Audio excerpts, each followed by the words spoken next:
Hi gang, the Joy of Football podcast this week has one new segment and a lot of old ones. Well, Neil came up with this one before. It's called Explain That. 12,000 more at Old Trafford for Manchester United Barnsley than at the San Siro for Milan Liverpool.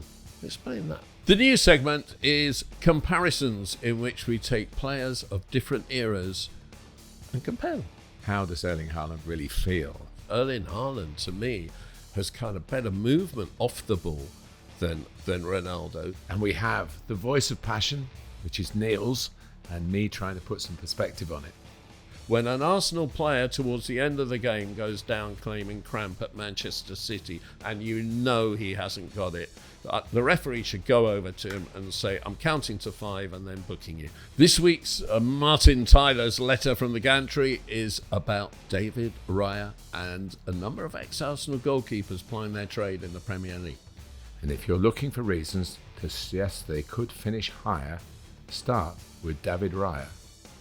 And don't forget, you can read Letter from the Gantry as well on our Substack site, substack.com, The Joy of Football. And you can stay on with the podcast to get 3 of the best young player, old player. I don't think we've done justice to Liverpool's start to the season, really, and I want to do that now with Luis Diaz. Aston Villa's Amadou Onana. And David Moyes was not a great manager, or was he? And of course, a very important part of the game these days. A lot happens in it. We have our own stoppage time. I know I was with Peter Crouch this morning over a cup of coffee, and the robot I liked a lot. He still looks very capable of doing that. It was amazing because that turned him from a big, lanky centre forward who was pretty good into a person into a television personality. Yeah. And just one critical update that you have to be aware of. We talked a couple of weeks ago about how our Instagram account had been hacked. Well, the people who took it must be hacked off because it's been hacked back. We now own our Instagram account again, and you can get on it, the Joy of Football account. So just type in the Joy of Football on Instagram and it will come up. The old one, the new one, it's all the same one now. The Joy of Football podcast. With me, Neil Barnett.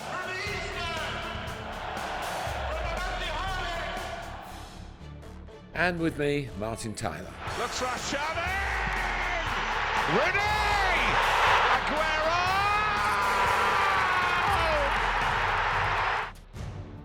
The Joy of Football.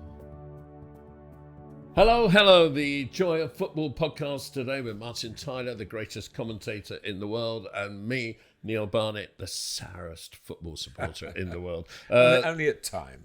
Since the last podcast, Martin's been to Fulham and to Brighton and commentated on Arsenal at Atalanta. I've been to West Ham, which is still the worst stadium in the Premier League. If everybody's very good at listening, I'll reveal to you what I think is the second worst stadium in the Premier League.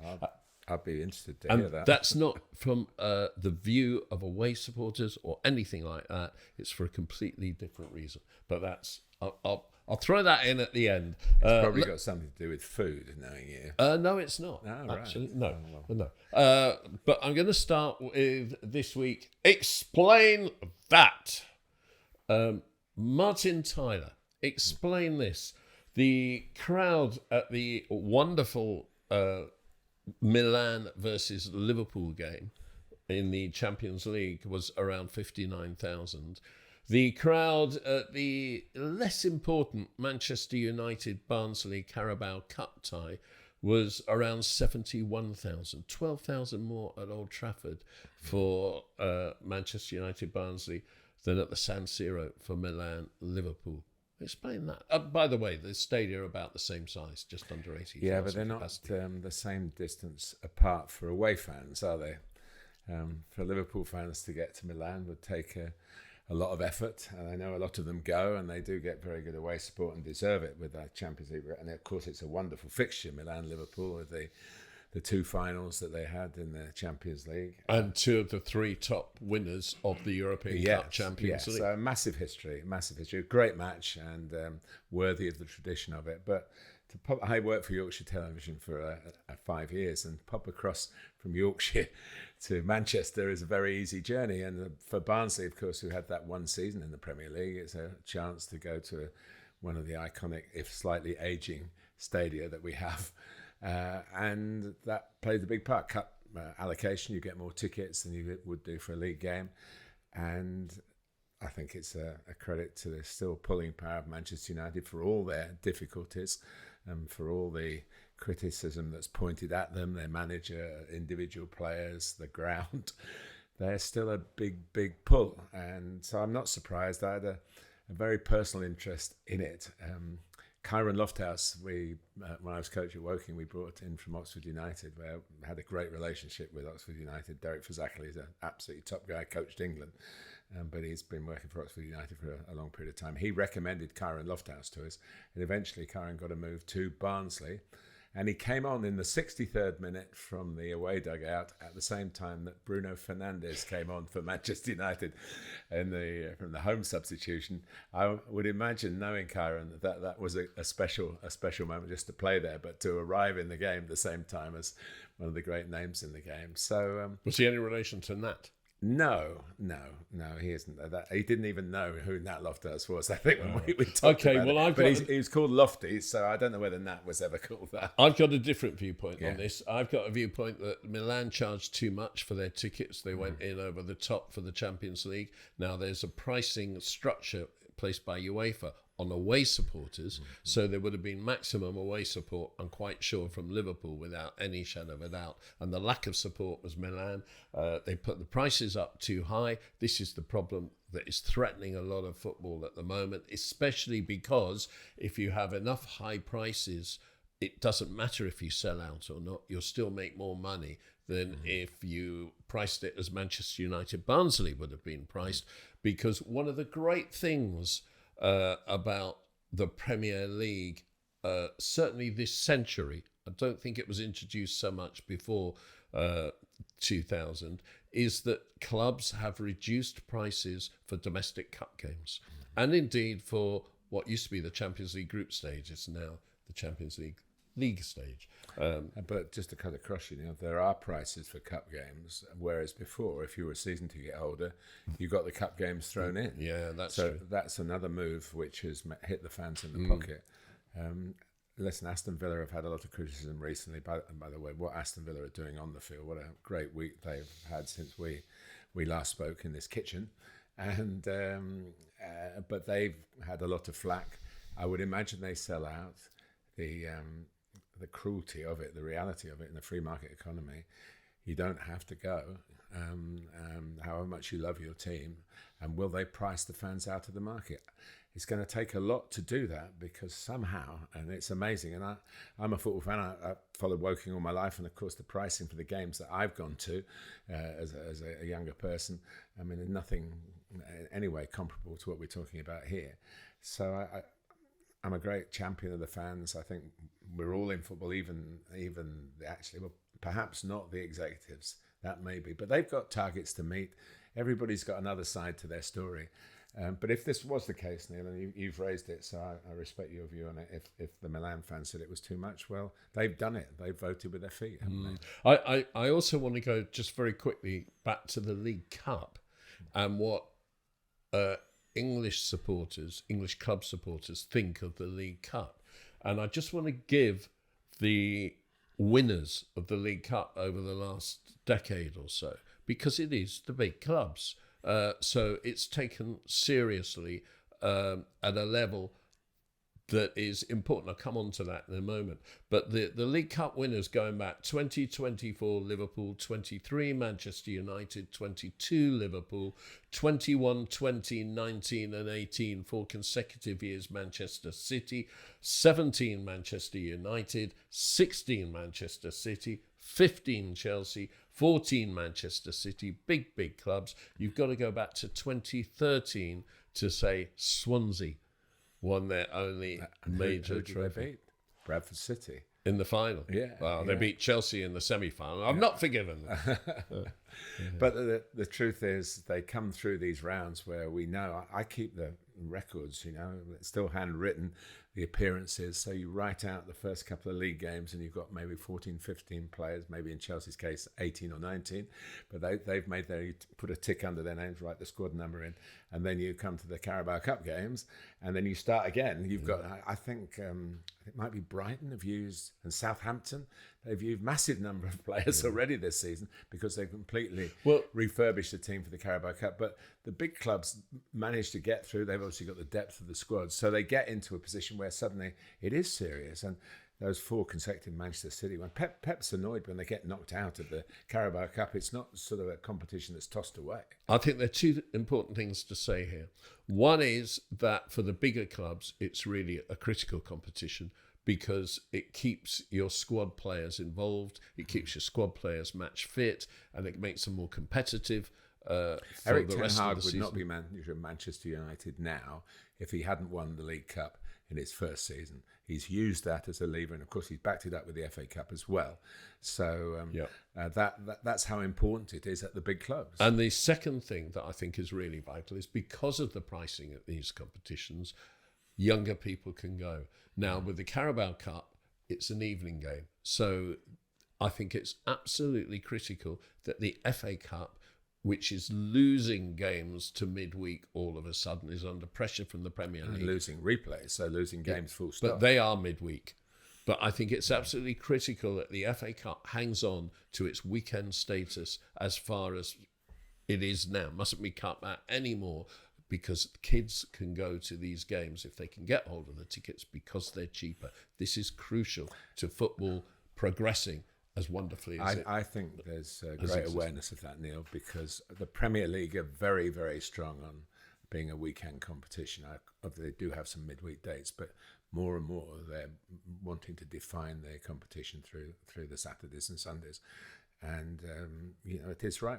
We all went, I don't know about you, but I went, my first game was probably a 2:00 kickoff with no floodlights in that era on a Saturday afternoon. And that's where we start from.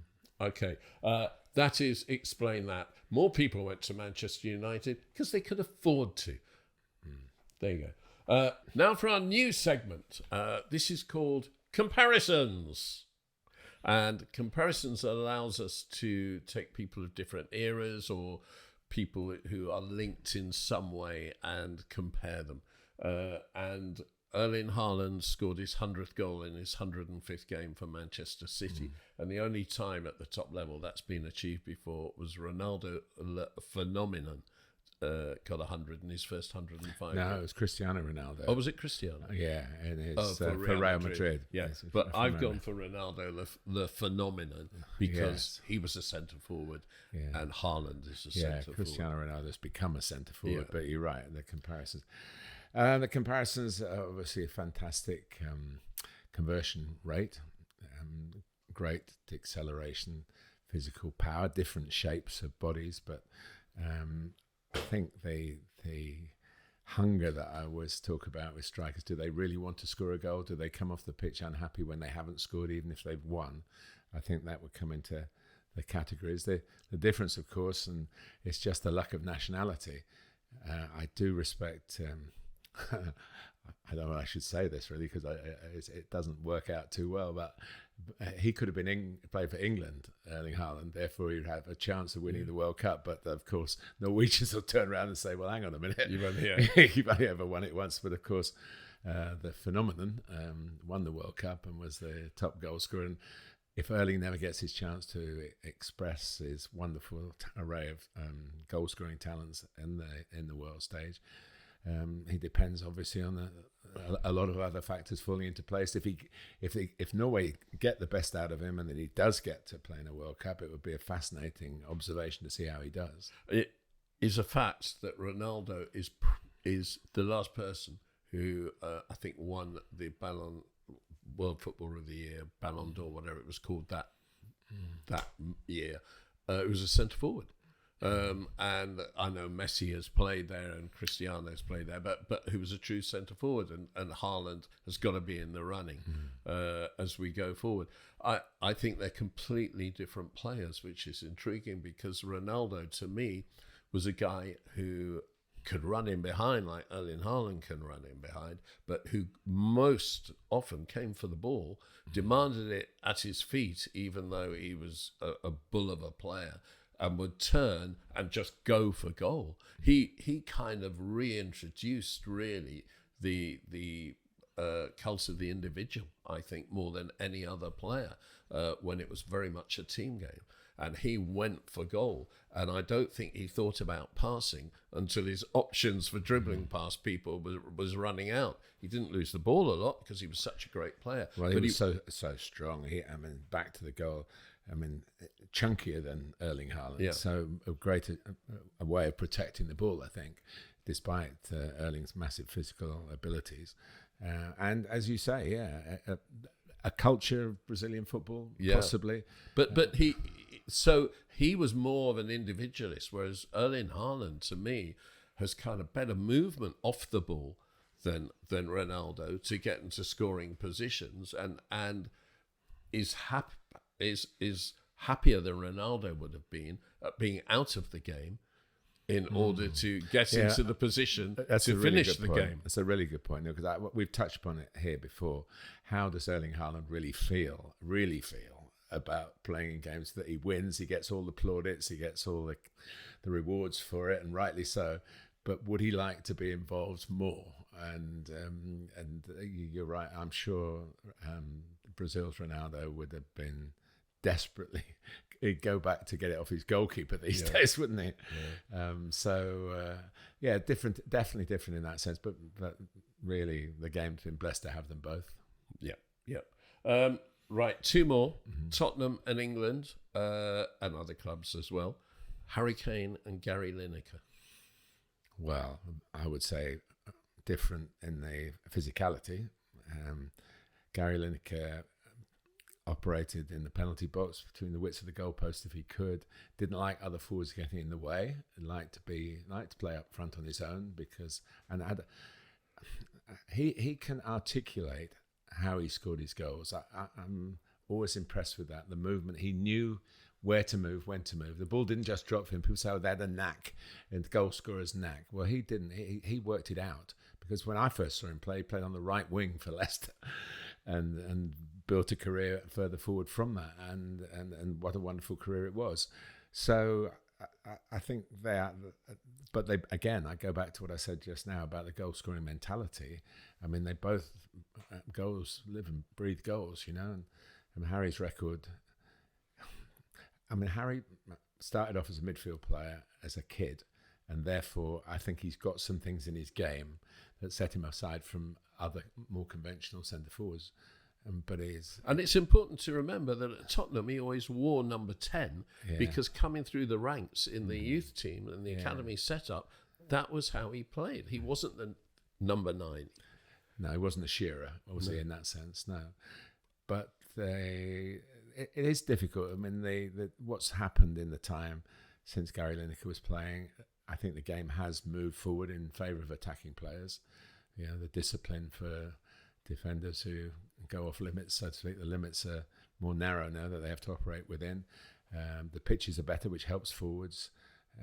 I think the whole concept of football is now about being an entertaining team, and Tottenham have no trophies for a long time, we all know that, but they haven't been far short in the entertainment stakes, I don't think, and Harry's played a massive part in that, and again showing that it wasn't just something he could do in North London, that he's doing it in Germany and doing it in bundles, isn't he? So I think you are of your time. But wouldn't you say that Lineker, if you were to compare him to someone more recent, would be more of a Vardy, say?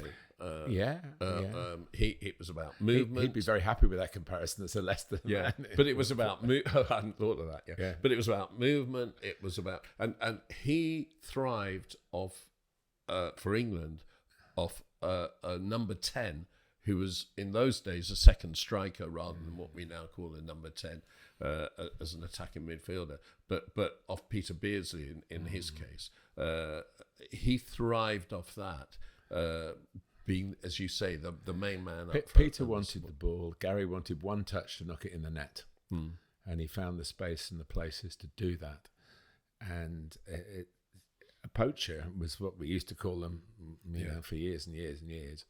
And his first touch when he was putting the ball in the net was vastly superior to his first touch anywhere else on the pitch.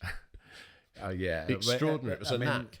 That's one-touch finishing is such a great skill, and the players who can do that regularly, you have to adjust your body positions to make the maximum of where the ball arrives at you, and that's an instant response, And I can't think of anybody better than Gary Lineker at doing that. Of course, both have got a few penalties on their CVs as well, and it's probably one thing that Gary would look back on with regret, that he had the chance to equal Bobby Charlton's record, didn't he, at Wembley with a penalty spot, and went for a Panenka and never got another. I don't think he ever got another England goal. No.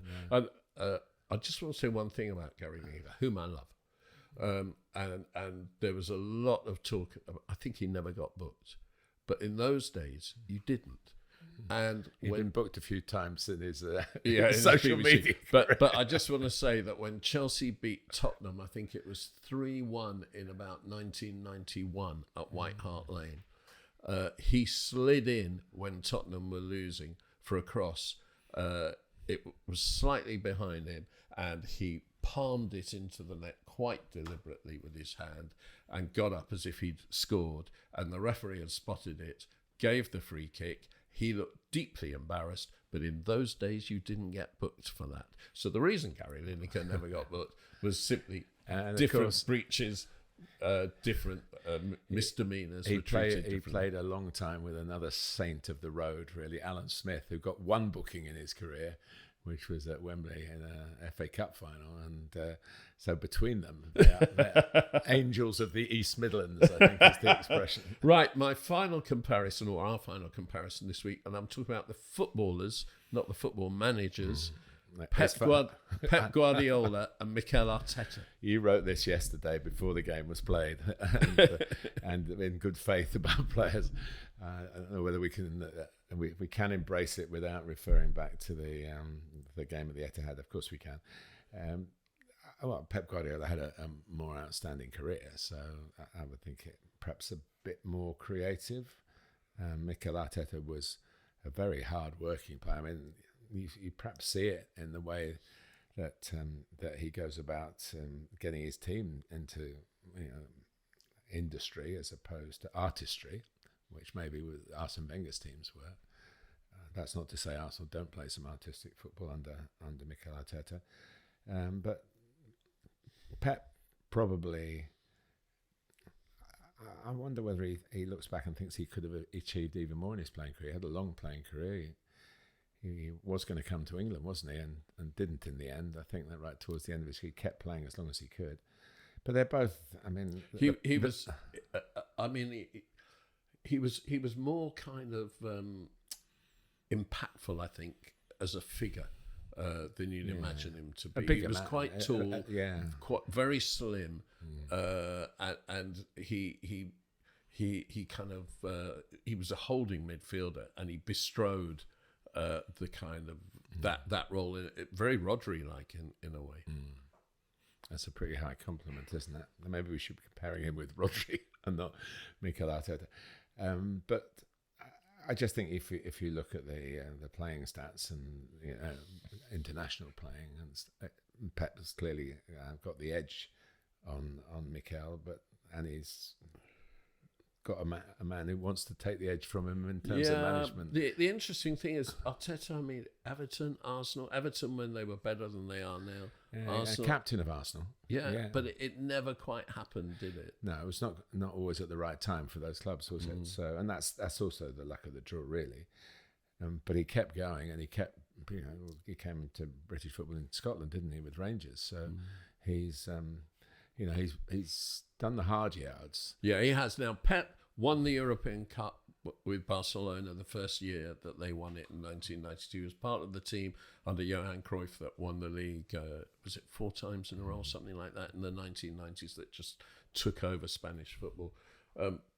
he was a top player, but would you call him world class? You wouldn't call him world class. It's a very trite label to trot out, really. No, I international class, definitely. Yeah. I mean, there are very, very few world class players over that period of time, let alone in his particular generation. What I call really world class. It's like the word legend. It's trotted out, isn't it, without too much substance sometimes. But it's great to see them. I mean, colleagues as they were, friends as they undoubtedly are, but going for the same holy grail with real depth of passion, and as I will refer to in the letter, in a slightly different way, their rivals this season as compared to the last couple of years. Okay, that is comparisons. We'll be coming back to some more of them. Now, coming up, we have got letter from the Gantry, but before we get on to that, and indeed after that, 3 of the best, before we get on to those, we're going to have, this is all related in a way, Voice of Passion.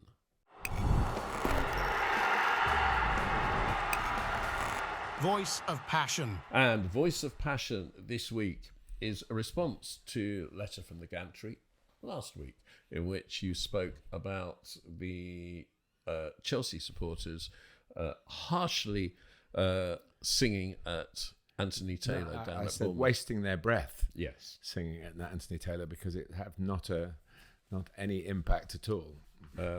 Stephen Cormack, who I don't know, has responded. Who was obviously there, I assume was there, and he says, first time this is shown on my app, and so a subscriber I will become. Stephen, you've got a lot of common sense. I enjoyed it, but alas, a point about Martin's comment re Taylor and swearing. Did a game of 9 tackles for Chelsea and 7 tackles for Bournemouth really deserve that amount of bookings? Yes, a Chelsea fan I am, and a Taylor fan I'm not. He lost control, and an ulterior motive refs making a point. Just look at Oliver as well for the Arsenal game. There is something going on that they are not telling us, telling clubs. Swearing is a frustration that comes out born of frustration. Vindictive attack shouldn't happen, I agree, but no one could convince me that was good refereeing. Even Hackett says the ref wasn't doing his job. Just think all the tackles on Palmer that day and not one was carded. Shocking. Well, Stephen, clearly I love you as a Chelsea supporter, but I've got to pull you up here, mate. I've really got to pull you up here. And this is what gets me irate about people sometimes. There were 3 fouls committed on Cole Palmer during Bournemouth versus Chelsea, and 2 of them were booked. So you've got to get your facts right when you're talking about this. And after a lifetime in journalism, I know you've got to get your facts right. So please, Stephen, Taylor did not allow that to go. Now, my argument, and I've watched it back, Martin, my argument on this, and by the way, I'm with you, Stephen. I'm a Chelsea fan and I'm not a Taylor fan. But my argument... And you were there, we should emphasise that. Yeah. My argument very strongly is that not what an ex-referee said, that he booked the first person too early. He booked the first person, Martin, too late, because he booked a player, and it happened to be Ryan Christie. He booked a player in the 18th minute, and it was the 7th foul that Bournemouth had committed. Chelsea had not committed 1 foul by then. And Bournemouth had set out with a clear pattern of stopping Chelsea in any way at the beginning of the game. If those fouls had gone on at that rate through the game, there'd have been 36 to 38 fouls committed by Bournemouth during the game. You cannot allow that to happen in the first 17 minutes. You're addressing him, not me. I'm on your side. So he should have booked somebody earlier, or at the very least called over the Bournemouth captain and said, I'm not having this. I can see what's going on and I'm not having it. The next person who fouls will be booked. And it all got out of hand from there. But the 2 passions that I want to bring up on this, the first is players are cheating too much now. And I agree with you, Stephen. I think there is an agenda going on with referees, and it's happening far, far too late. Players are cheating. They're looking for the little bit extra too much. When an Arsenal player towards the end of the game goes down claiming cramp at Manchester City, and you know he hasn't got it, the referee should go over to him and say, I'm counting to 5 and then booking you. When the goalkeeper picks up the ball and then dives to the ground as if he's making a save after he's picked it up, the referee should go up to him and just card him. Well, I have to say one thing on that. The 6-second rule is still in the laws of the game, and they don't enforce it ever. Whatever the circumstances, a goalkeeper might get booked for delaying a goal kick, which of course is not, there's no law about how long, it's just common sense. And that happens in a lot of games now. But why don't they enforce the 6? Because all the coaches go up in arms, the goalkeepers go up in arms because, we have to reset. We have to get our tactical shape right, and it takes longer than 6 seconds to do that. I respect that. I'm a coach, so I think it'd be harder happens, for the goalkeepers to go up in arms unless they've got big hands because they drop the ball. Yeah, good point. But there's a lot of that going on at the moment as well. We'll come on to that. I would like to have come up with. But so there is. But do you agree with me that footballers have been allowed to get out of hand with their mini cheating? But you have to, if you're an official and somebody's on the ground, you have to put the health of the player first, even if you 100%, 99% suspect that he's okay. Kicking the ball away. Yeah, well, I'm not having that. I think that's a good thing to do. But it's delaying a restart. That's actually when the ball is set for a free kick, and you actually stop that moment. Kicking the ball away when it's a second. There was one in the Anthony Taylor game, which I think he got wrong, where Senesi, the Bournemouth defender, was actually playing the ball down the line, but then was penalised for the foul at that very instant. And it was a pass, not the kicking the ball away, but he got booked for kicking the ball away.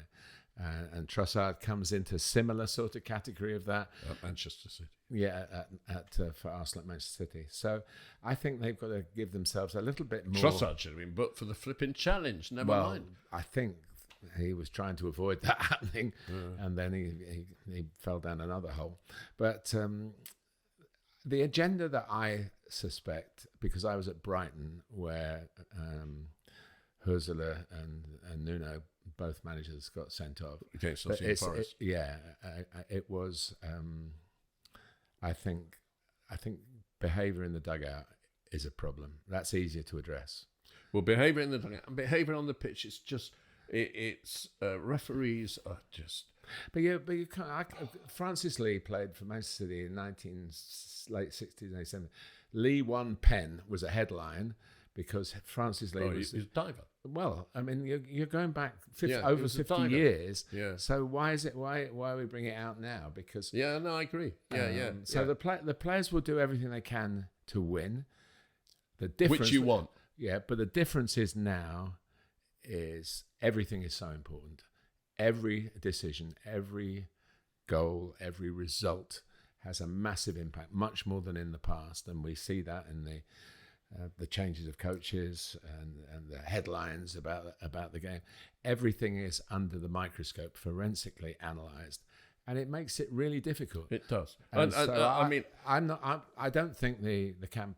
I don't like to see all these yellow cards. It's true. We talked about last week. On my birthday, you took me out, and then we went to Bournemouth and we saw the 16 yellow cards. I counted when I got home. I had one from you kindly. I had 14 cards on my mantelpiece for my birthday, and I'd seen 16 being delivered. So there you go. I mean, if anything puts into perspective, I hope that does. But my passion really is that I do think the game's got out of hand. I do think it's the fault of the way it's refereed, of course. As I've gone on and on about, and I do think there are some shocking referees out there. But on the day that Taylor booked all those players, I thought he had a particularly poor game. But you've got to get your facts right. and he booked 2 of the 3 fouls on Cole Palmer, and possibly could have sent Lewis Cook off. When you watch it, it's Probably. not a sending off in a million years. It's not, but not as a second yellow. Not in a million years. Yeah. In fact, the nearer one was Cucurella in the second half, who had been booked. But I want to say this again. But they weren't. Neither of them were sending it. I still think that we are watching the best football in my whole life, and yesterday, we're now talking the day after Manchester City played Arsenal. It wasn't a great game because it was so one-sided in the second half. But it was a sensational drama. Oh, fantastic. Epic drama. Yeah. And so if you don't get I was at Brighton, which was a great game, and then had the drama at the end with the red cards, fueled by a second yellow for Morgan Gibbs-White.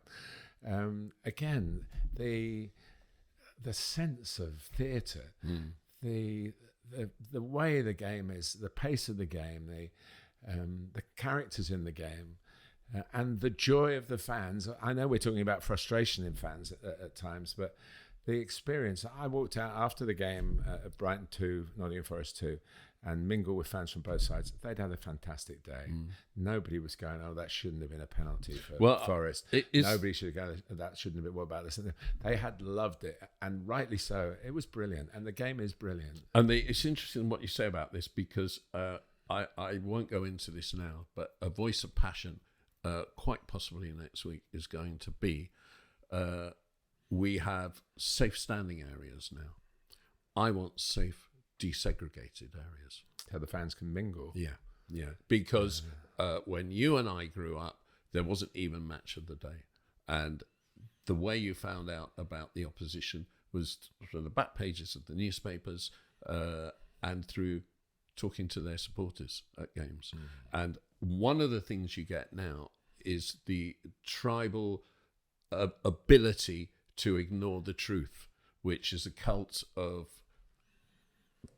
the 21st century and of this particular era of the 21st century, not speaking of any presidential candidates in a certain country to the west, but actually I'm speaking of that, but never mind. But the point being that it's easier when you don't talk to opposing supporters to get it wrong, and that's all.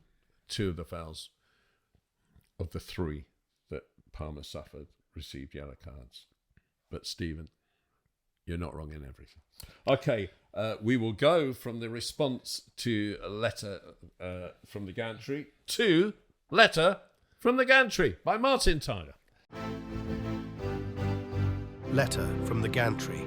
Thanks, Neil. There is no doubt about the outstanding moment I've commentated on so far this season.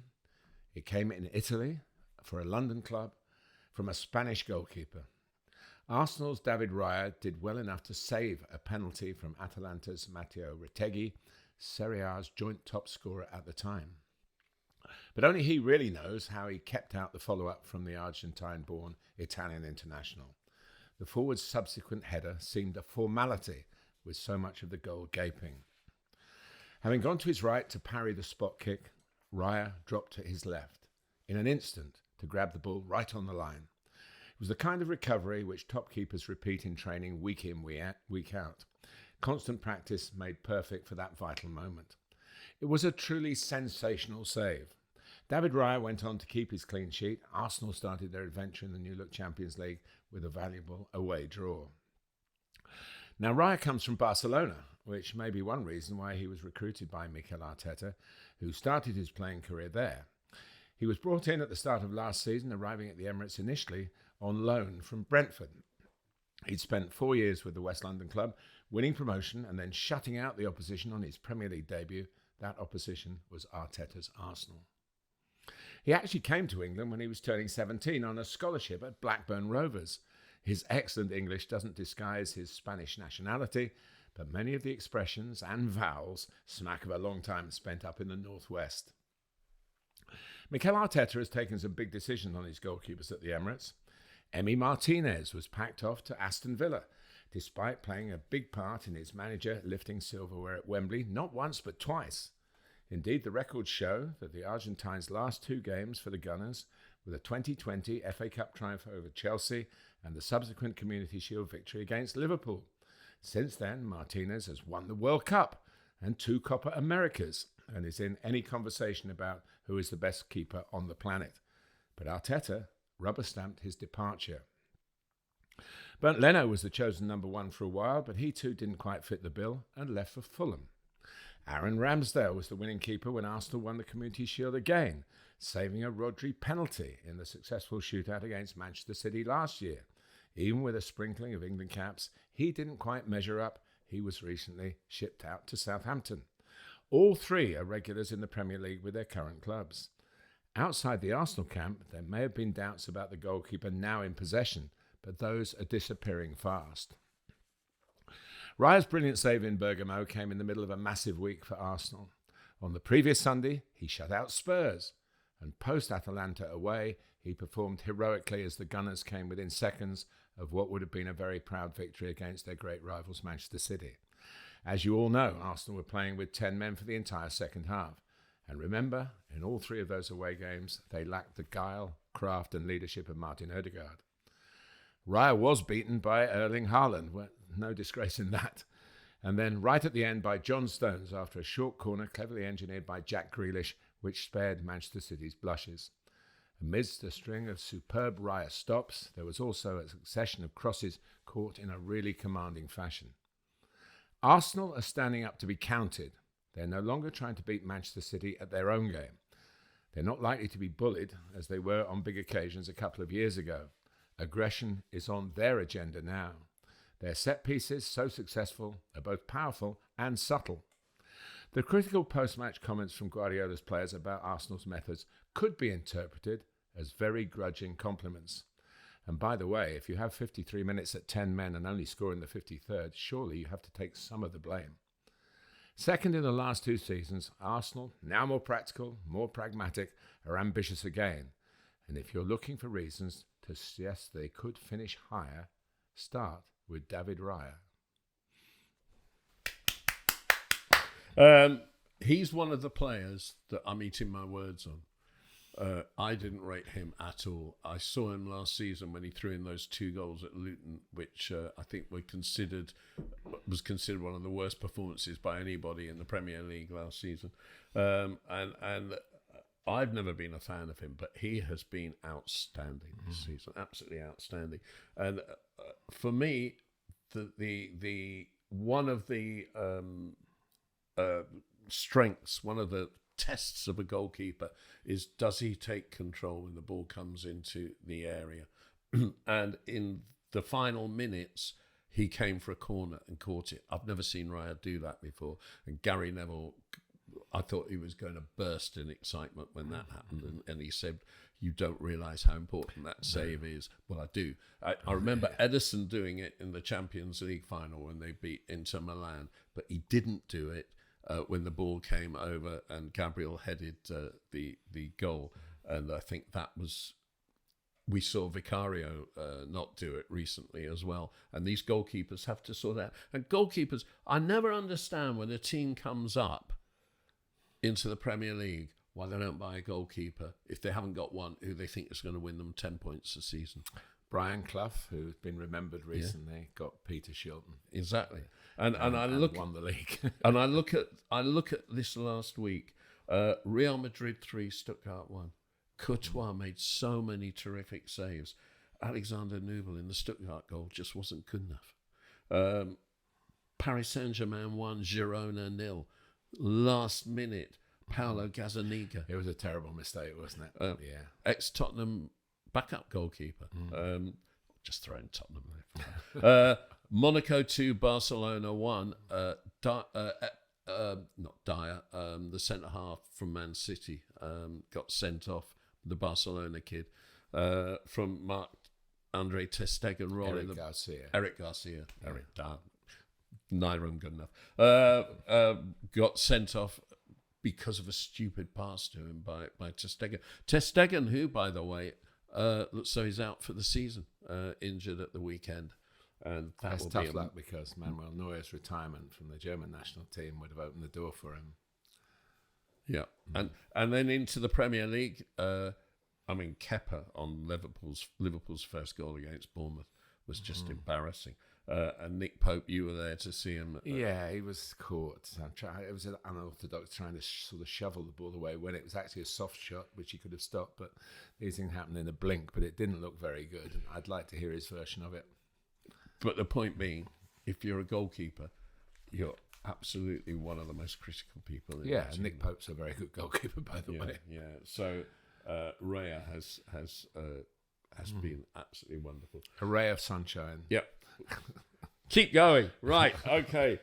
On we go to 3 of the best. And he makes them pay. Thank you. 3 of the best. He's made them pay. And that completes a wonderful hat-trick. That's what's called coming late into the box. Yes. Now I'm trying to vary it because I had to do it because of you. We had to do it like 15 times last week. Who's your young player this week? It's Jack Hinchelwood. I mentioned the games that I've been at of Brighton. 19 years old, I would say. Or you would say 19 years younger sometimes. But playing with an old head on young shoulders. And why not with the family background that he's got. With his dad, who is now manager of York City, was a professional player. And his grandfather, Paul, was a fine player at Crystal Palace. His great-uncle, Martin Hinchelwood, was also a top pro. And even his great-grandfather, we've talked about this before because he played for Chelsea even before your time, Wally Hinchelwood, back in the late 40s, early 50s. So it's a real dynasty of Hinchelwoods. But he played in midfield. I've seen him play very well as a right-back or right wing-back or even a left-back sometimes. But no more Gilmore. He's gone. And so Jack's got that job, really. He scored with a wonderful header. We often say on this program, we don't see those great headed goals. It was actually a bit lucky. The cross was deflected, took it away from the defenders. Lucky in that sense.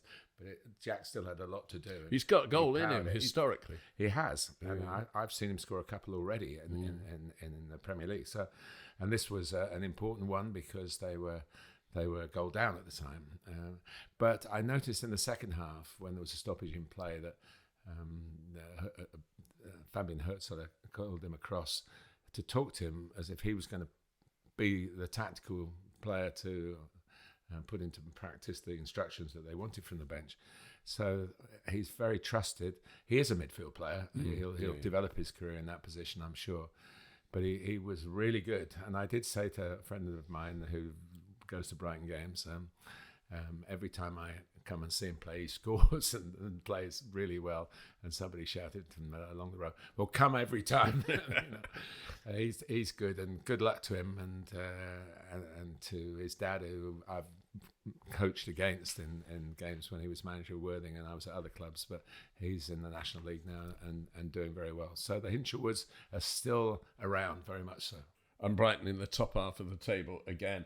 My young player is Aston Villa's Amadou Onana, and I'm kind of on a holy grail this week of admitting people I didn't rate that I'm wrong.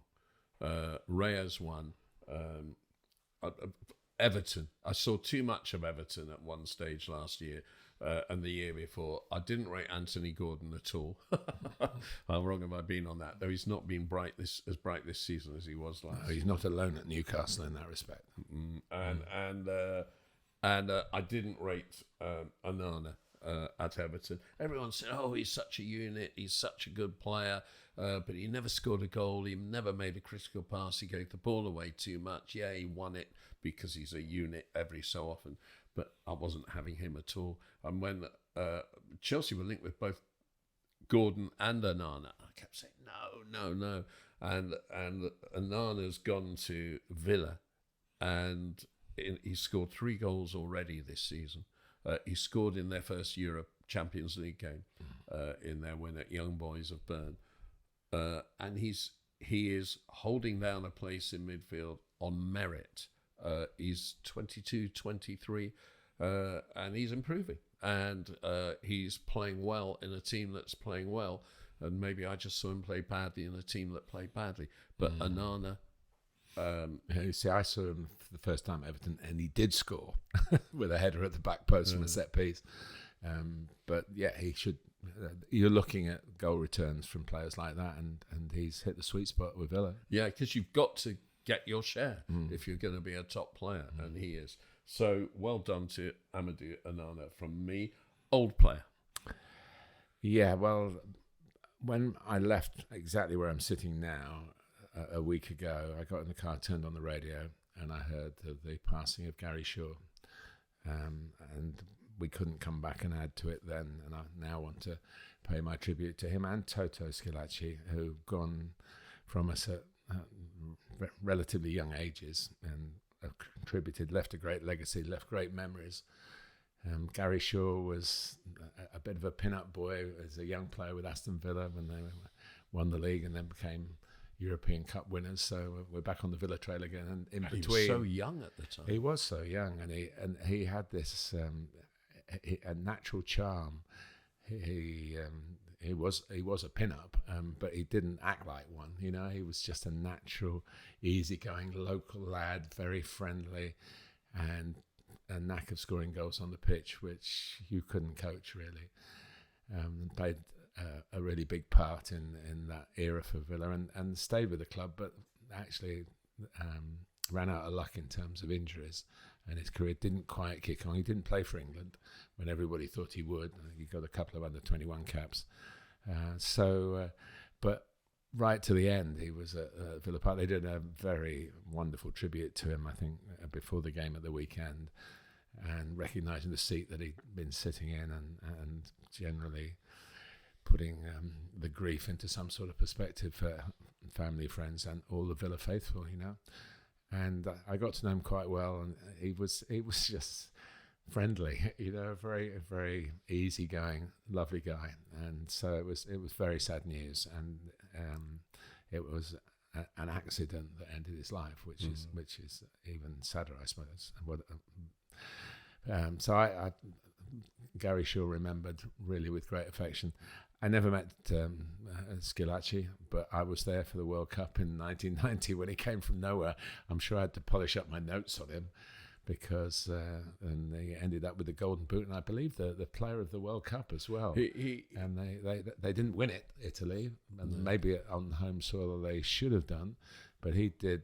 He probably needed a bit more backup from elsewhere. He wasn't even going to be in the team. No, well, he wasn't in the team to begin with. Right. He took my mate's place, Gianluca Vialli, who didn't have a good start to the World Cup. And when Vialli came in, Schillaci stayed in, didn't he, towards the end of the World Cup? So Schillaci stayed in. He took Vialli, But no, Schillaci took Vialli's place. And at the beginning, but when Vialli came back into the team later on, right. Yeah. Schillaci stayed in the team. He didn't come back in. But both gone in their 50s. Gary was 63, I think. No, I mean Vialli and Schillaci both gone in their 50s. Yeah.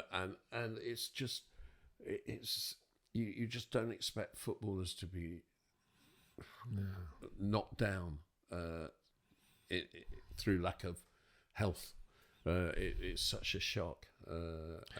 It's a terrible shock. A friend of mine who's an ex-non-league player is struggling with bowel cancer at the moment, and he asked the oncologist, had he done something in his life that would have brought this on, and the reply was no, it's totally the luck of the draw. And so footballers, much as we admire the fitness and health that they exude when they're in their prime as players, there's no guarantees. Yeah, thoughts with families and supporters, both very fondly remembered. Yeah. Football families as well. Yeah, it does affect you. My old player is a second-rate centre back. I think he'd be proud if you called him that, actually. He's very modest about his playing career. Who played, he was a youth player at Celtic, and I've heard quite a few stories about him at Celtic from Pat Nevin, who was there. He was good friends with him when he was at Celtic. The only time I've got to admit I ever heard of him as a player was when he was at Preston, which was his last club. Cambridge United, Bristol City, Shrewsbury, Dunfermline, Hamilton Academicals, and Preston. Then he became a manager, And David Moyes was not a great manager, or was he? Has he been? Has he been a great manager of lesser clubs, lesser budgets, and turning them into something far above what they deserve to be in that era? I was at West Ham this weekend to see them lose 3-0 to Chelsea. Yes. And West Ham shocked me. They were an utter disgrace. Their football was utterly toothless. My three clubs when we were previewing the season for going down were Wolves, Southampton and Brentford. How wrong am I on Brentford so far? But they've got injuries, by the way. They could struggle yet. But I couldn't believe how bad Wolves were when I went up and watched Chelsea beat them 6-2. But West Ham were as bad, Martin. They were absolutely hopeless. And I suddenly thought, you've got rid of David Moyes once, you got rid of David Moyes twice. Do you know what you're doing? Now, I don't think David Moyes quite got the recognition he deserved at Everton. He kept them in the top half of the table most seasons. He kept them on the verge of the UEFA Cup or whatever most seasons. And when he left, they got in Spanish Roberto Martinez, who had 1 or 1.5 good seasons on the back of that with basically the same players. And then it went south and they got rid of him. And they've been going south ever since Everton. West Ham, you complain about what you've got. Maybe you don't know what you've got until you lose it. And I understand what you were complaining about, West Ham supporters, because I've been at games at West Ham where it really was a tough watch. And you've been saying what a great watch football is. And I agree with you. But David Moyes gets the best out of these teams, gets the best out of these players, and sometimes you get rid of him at your peril. I still think he got a raw deal at Manchester United because it was not a long time. It was a big culture shock from really working within the limitations of Everton in terms of player recruitment and budget to go to somewhere where it looked like a blank checkbook type of management. And to be discarded so soon, it looks. What have they done since? Really, you could argue that. Exactly. But yeah, be careful what you wish for. That was trotted out even last season when we knew David Moyes was going. He's certainly got another job in him, and the biggest compliment I've always felt this about appearances or length of career or whatever, the amount of games he's managed. You don't hang around in dugouts, so you don't get put in dugouts if you've got a weak part to your game. It can be a little bit. He's talked to him away from a match, and he's great company, good fun, thoughtful, and then he puts on this game face, which hasn't perhaps done him so many favours. No, but we've actually said to him, be a bit smarter.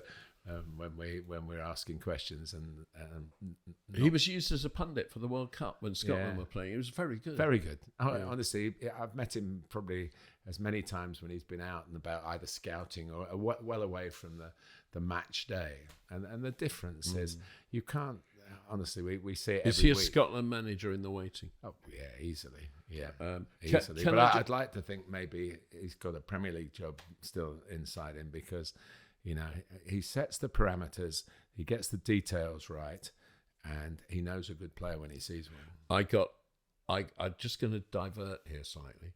I got a text while I was in my seat waiting kickoff at West Ham from one Martin Tyler, gleefully announcing that on the TNT coverage of the game, pre-match, they had interviewed the West Ham director of football. Yeah, it's a campaign really that those who are accountable within the decision making in the club should be accountable to us to ask them questions. And it was a shame that led to maybe the question of, will you come out and do the interview again after the game? I don't know. I saw the one beforehand, but I don't know what happened afterwards, whether he was asked again. But no, it's a shared responsibility. It's not always the manager's total fault. And the players that have been signed, and I think one was taken off in the first half. It was. Yeah, Rodriguez. Yeah, so, you can't get it right all the time, but you can talk about it all the time. And I hope this will lead to this is a conversation that's had a lot now. I'm not saying we started it, but we were certainly at the forefront saying, well, let's hear from within, not just the manager who's probably got a million interviews to do and players he probably didn't want in the first place. Possibly, that's the case, and that's the thing. We should. Why can't we know that? Yeah. Why can't we? The manager won't say it. Why can't you say, well, I think he's a good player? If you're a director of football, come on and say, that was my choice. I'll stick by that. Yeah. Instead of going, well, the manager's in the dugout. Which is what the impression they give. I'm not saying they say that, but the impression they give. Who's the player of this week for you? Well, I don't think we've done justice to Liverpool's start to the season, really, and I want to do that now with Luis Diaz, who has got 5 goals already. If Erling Haaland hadn't been Erling Haaland, he'd be leading the way, wouldn't he, probably? So, and a terrific player per se, but also a pest to play against. He's at you all the time. And you talk about Kepa's mistake, but he would have got away with that probably on another day against another opponent. And I just think he embodies what you want to see. With Mo Salah maybe coming to an end, we don't know this. He's suggested there's contract talks aren't going at the moment, but maybe he'll say, but maybe he'll play. But he's the left footer playing on the left, Neil, which is what you like. Yeah. And so whether he'll want to go to the right when Salah does eventually move on, I don't know. But he's. I don't like it as a rule. It's just it became a rule that you couldn't do it. Yes. All. Yeah. Anyway, he's in top form. Can I say this? Yeah. He's been good from the moment he hit the ground running when he came to Liverpool. He never stops running, so I'm not surprised. And it was very, very difficult when you think he was taking over from Sadio Mane, essentially, who was a Liverpool great. I'm not overwhelmed with Jeremy Doku yet for Manchester City. I think they're not the same sort of player, are they? But he loses the ball too much. He's got great talent, great threat, but I'm not seeing the product. With Diaz, I'm constantly seeing the product. Even when it doesn't lead to a goal, it'll lead to a shot that just misses or a ball into the penalty area. Doku's a winger and Diaz is a forward playing on the left in a system that Liverpool have always enjoyed, having 3 out-and-out attackers. But you're right in terms of the way that they've adjusted to the game. I mean, and Doku's still one where you go, what's going to happen next, isn't it? What happened? But with Diaz, you know exactly what's going to happen. He's going to chase, he's going to harry, he's going to have a shot, and you like wind him up, put him on the field, and off he goes. And when you think he had that goal wrongly disallowed last season, which everybody now knows, within a minute knew it was a big mistake. And then, of course, the terrible business with his dad. So, and he's come through all that in a long way away from home, and it's been a very happy experience since then. And long may it continue for him. I mean, he looks like the sort of guy you want with him. I want him here. Not instead of you, but if he was here, he'd give us everything, wouldn't he? You'd just see that. Yeah. My player of the week is Jose Maria, and you told me to say Jimenez. Jimenez. Yes. This is the centre-back of Atletico Madrid, the Uruguayan centre-back of Atletico Madrid, who scored the last-minute winner in the Champions League game against RB Leipzig. I think it was only his 4th Champions League goal. He's 29 now. He got into the Atletico team when Godin, who was also Uruguayan, of course, and Miranda, the other centre-back, were coming to an end. I thought of his era, Godin was one of the 2 or 3 best centre-backs in the world for about 10 years. And over in England, maybe never got the credit that he was deserving. I thought he was evil, lethal, everything I like in a centre-back. He was a Uruguayan assassin. Well, you're telling me in another part of this podcast that the players are too full of deception. And he wasn't full of deception. He was like Chiellini. He was in your face and he kicked you. I loved him. I absolutely loved him. He was a fabulous player. And of course, he was in the centre-back when Chile... when Uruguay were coming third in the World Cup or whatever. I mean, he played against England, I'm pretty sure. I should have checked it. This is Jimenez now. Yeah, Jimenez. Yeah. Jimenez. Jimenez, yeah. As the Fulham player should be called as well. Yeah. We've got him. It's Martinez, not Martinez, you know. The subtleties that make people think commentators are prats. But I like to be called Tyler, not Taylor. And that's the kind of thing we're talking about. But Jimenez, you think, played for Uruguay against England in 2014? Yes, I think so. And of course, England had a bad World Cup in that. I'm pretty sure he was very young then. But he was in the team as a teenager, and he looked as though he was going to be the biz. And he's had a lot of injuries. I think he's had weight problems, but that's just looking at him. I have absolutely takes one to know one. No idea about it. No, I've never really had weight problems. I'm quite comfortable. I'm quite comfortable in my body. Thank you very much. And but he has been a crucial player for them, and he's won the league. And not a lot of people who haven't played for Barcelona or Real Madrid over the last 10 years can say they've won the league. And he got this goal, and he was emotionally, he is an absolute 100% Atletico Madrid player. It meant so much to him. I think he's got a great season in him, or 2 still to come, or more. But the point being, I just look at that Atletico team, and I still wouldn't like to face them. Well, in a couple of weeks, Neil, I'm doing Benfica against Atletico Madrid in the next round of the Champions League games, so I'll update you on what I see. But yeah, you know what you're going to get from Simeone, and if he's part of that, and Conor Gallagher is now part of that. Scored again this weekend. Yeah. Griezmann is another player who I've never rated highly or as highly as other people have. He had a fantastic game that day as well. A lot of eating words there. That's one I can't be pedantic about because it is Griezmann, but it's really too far gone. Like Bruno Fernandes. Yeah. We can't change. And just a word on the RB Leipzig goalkeeper, Peter Golaski, who was at Liverpool for 5 years and never played for them, who has been a wonderful goalkeeper for Leipzig.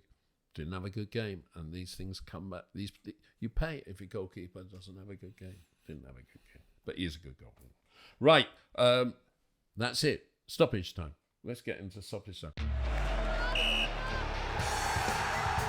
Stoppage time. I've just got a note on celebrations because Nicholas Jackson did a lovely dance after his first goal for Chelsea at West Ham. Now you're talking about players who you thought weren't very good, and now does he come into Nico that Jackson? Nico Jackson was a gauche wannabe a year ago when he arrived at Chelsea, and he's improved. I think the work that Pochettino did on him and the work that is being done on him now, I think by Maresca, I think he's improved. I never wrote him off. It wasn't that he was hopeless and would never be any good. It's that he was hopeless and he needed to improve, and he has. I think we need to put that on the podcast graphics. P.S. I never wrote him off. That'll get us out through a lot of trouble. But there are some I have written off. And I'm eating my words on them today. But yeah, so what's been your favourite celebration to commentator ever? Well, from a player? I know I was with Peter Crouch this morning over a cup of coffee, and the robot I liked a lot. He still looks very capable of doing that, and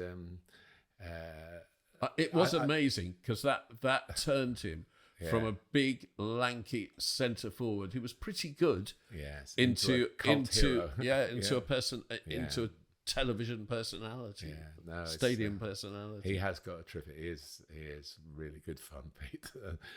And that would be one. I did like the Shearer salute because that's kind of one arm in the air, running away. So I thought that Shearer again. Yeah. I think the Mourinho knee slide was something very special as well.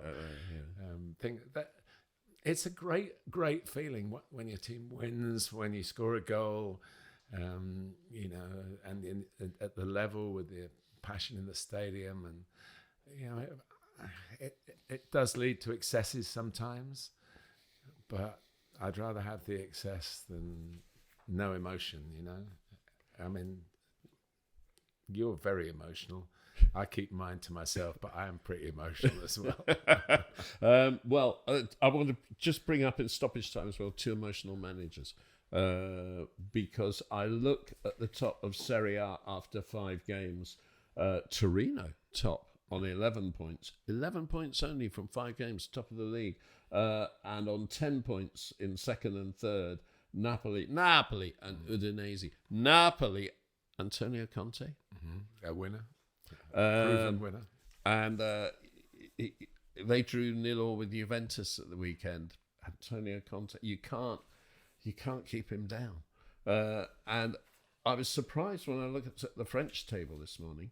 5 games, Paris Saint-Germain 13 points, 3 teams on 13 points. Paris Saint-Germain, Marseille and Monaco.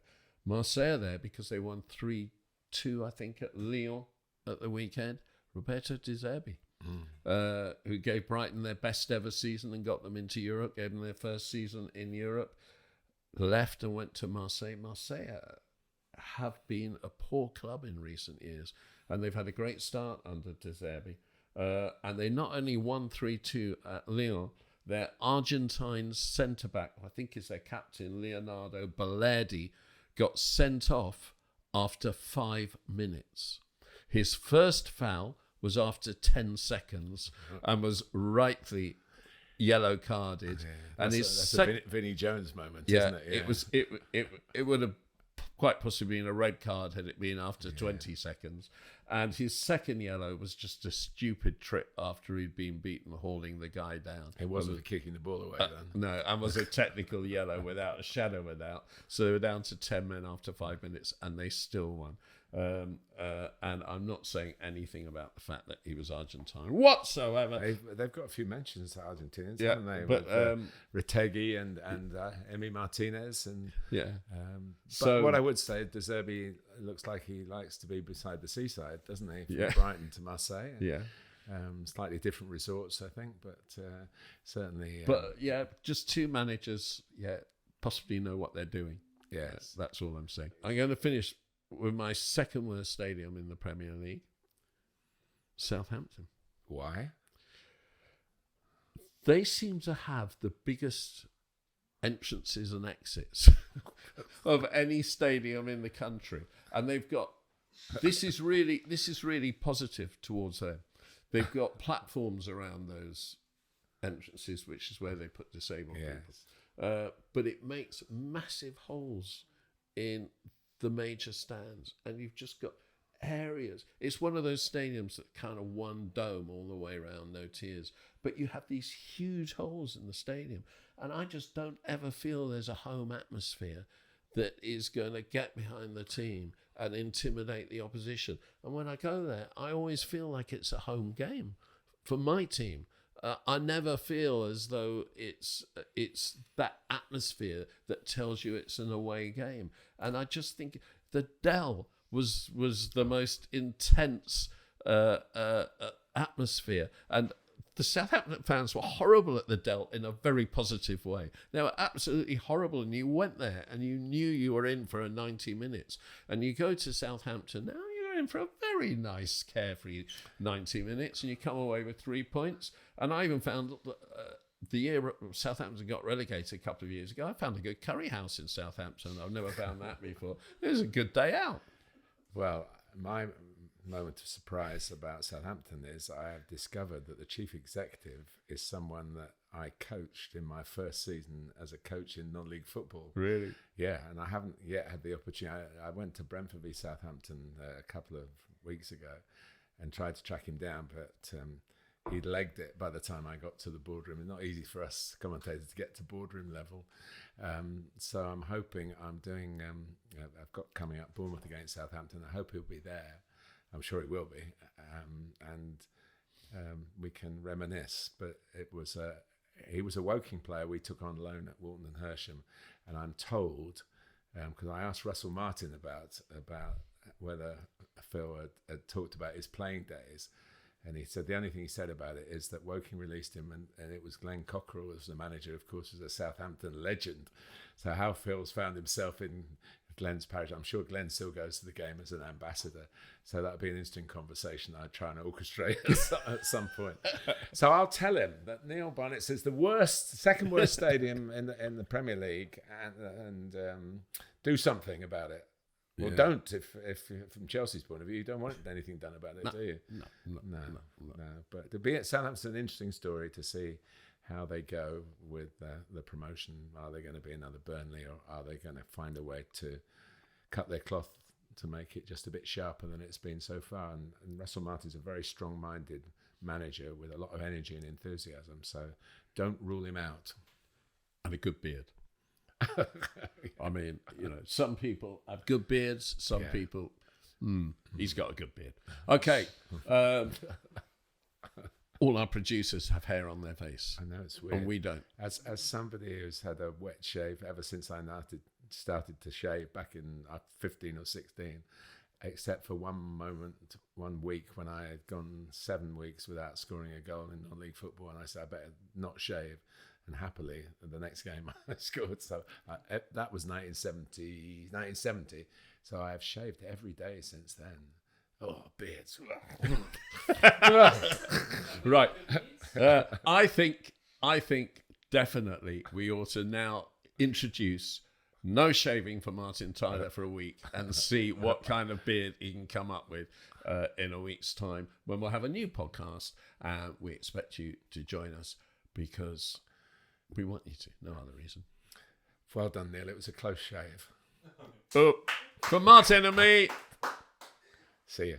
Throw. Do we have good beards? You? Yeah, us three. Oh, no.